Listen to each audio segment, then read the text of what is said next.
తెలంగాణ రైతాంగ సాయుధ పోరాటం కూడా ఈ వెట్టి చాకిల్లో అంతర్భాగంగా మనం చెప్పుకోవాలి. కారణం ఏంటి అంటే 1946 నుంచి 51 వరకు జరిగినటువంటి ఈ యొక్క ఉద్యమం ఏదైతే ఉందో ఈ ఉద్యమాన్ని వెట్టి చాకిరీ నిర్మూలన ఉద్యమం అని కూడా పిలిచారు. ఇలా పిలవడానికి గల కారణం ఏంటి అంటే అక్కడ ఈ జమీందారుల దగ్గర నలిగిపోతున్నటువంటి వెట్టి చాకిరీ కార్మికులు ఎవరైతే ఉన్నారో, చిన్న సన్నకారు రైతులు ఎవరైతే ఉన్నారో వీళ్ళందరూ కూడా తిరుగుబాటు చేసి ఆ యొక్క ఆయుధాన్ని చేతపట్టి వాళ్ళ దగ్గర ఉన్నటువంటి వ్యవసాయ పనిముట్లు ఏదైతే ఉన్నాయో, పలుగైతే పలుగు, పారైతే పార, గుణపం ఉంటే గుణపం, వాటిని తీసుకుని వాటినే ఆయుధాలుగా మార్చి ఉద్యమం చేయడం అనేటువంటిది కనిపిస్తుంది.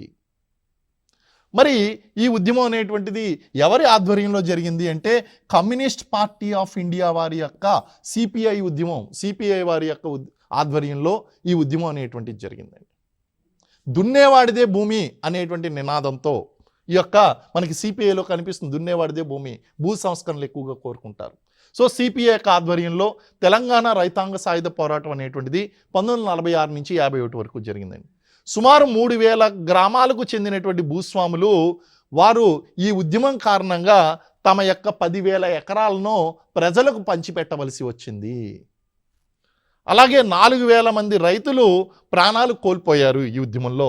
నిజాం ప్రభుత్వము 1923లో అధికారికంగా ఈ యొక్క వెట్టి చాకిరీని నిషేధించినప్పటికీ ఇంకా సమాజంలో అది కొనసాగడం వలన ప్రజలు ఉద్యమించవలసినటువంటి అవసరం ఏర్పడిందండి.